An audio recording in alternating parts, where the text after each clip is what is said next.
রাষ্ট্রপতির ক্ষমা প্রদর্শন আইনের মাধ্যমে করার প্রস্তাবে একমত বিএনপি, সায় দিয়েছে জামায়াতও। এজন্য আইন সমৃদ্ধ করতে হবে যাতে অপব্যবহার না হয়। সকালে রাজধানীর ফরেন সার্ভিস একাডেমিতে ঐক্যমত্য কমিশনের সাথে রাজনৈতিক দলগুলোর আলোচনা অনুষ্ঠানে এমনটি জানান বিএনপির স্থায়ী কমিটির সদস্য সালাউদ্দিন আহমেদ।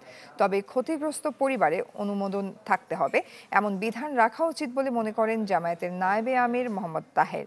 এ সময় জাতীয় ঐক্যমত্য কমিশনের সহ সভাপতি আলী রিয়াজ বলেন, আলোচনার মাধ্যমে সিদ্ধান্তে আসলে তা হবে ইতিবাচক। বলেন, যে সুযোগ এসেছে তা হেলায় ফেলে দেয়া যাবে না। এই প্রক্রিয়াকে শুধুমাত্র আনুষ্ঠানিকতা বা কেবলমাত্র কমিশনের সঙ্গে বৈঠক বা কমিশনের উপস্থিতিতে আপনাদের মধ্যে বৈঠকের মধ্যে রাখছেন না, এটা কাজটা এগিয়ে নেওয়ার ক্ষেত্রে বড় রকমের সাহায্য করবে এবং আশা করছি যে সাফল্যের পথে সেটাকে এগিয়ে নিয়ে যাবে।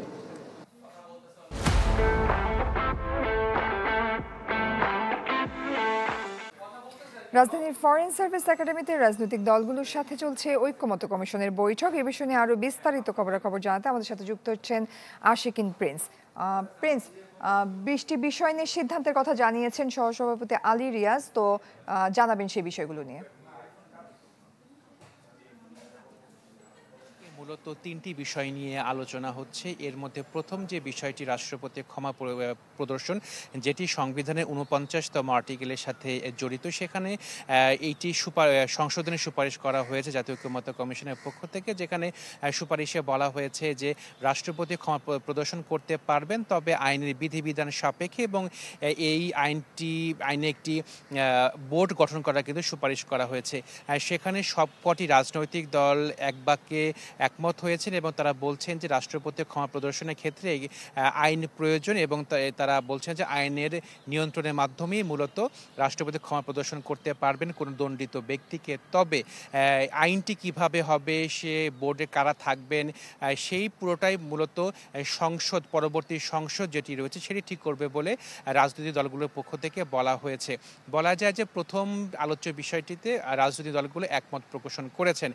দ্বিতীয় যে বিষয়টি সেটি নিয়ে এখন আলোচনা চলছে। দ্বিতীয় বিষয়টি হচ্ছিল বিচার বিভাগের বিকেন্দ্রীকরণ, যেখানে ঐক্যমত্য কমিশনের পক্ষ থেকে সুপারিশ করা হয়েছে যে ঢাকার বাইরে বিভাগীয় পর্যায়ে হাইকোর্ট বিভাগের স্থায়ী বেঞ্চ থাকবে এবং এর মাধ্যমে যারা বিচার প্রত্যাশী রয়েছেন তারা ন্যায় বিচার পাবেন। এছাড়া উপজেলা পর্যায়ে ম্যাজিস্ট্রেট আদালত থাকবে, এরকম একটি সুপারিশ করা হয়েছে ঐক্যমত্য কমিশনের পক্ষ থেকে।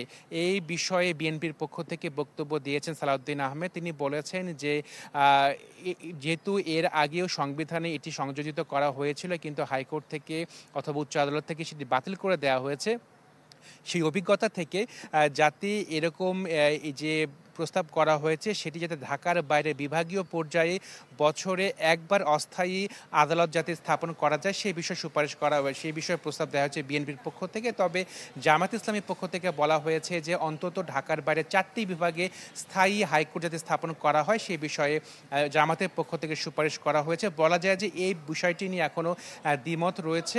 কমিশনে রাজনৈতিক দলগুলো তারা ঐক্যমত্যে পৌঁছানোর চেষ্টা করছেন। আরেকটি বিষয় রয়েছে যেটি হচ্ছিল জরুরি অবস্থা জারির প্রসঙ্গে, সেটি হয়তো বা পরবর্তীতে আলোচনা হবে মধ্যাহ্ন বিরতির পরে।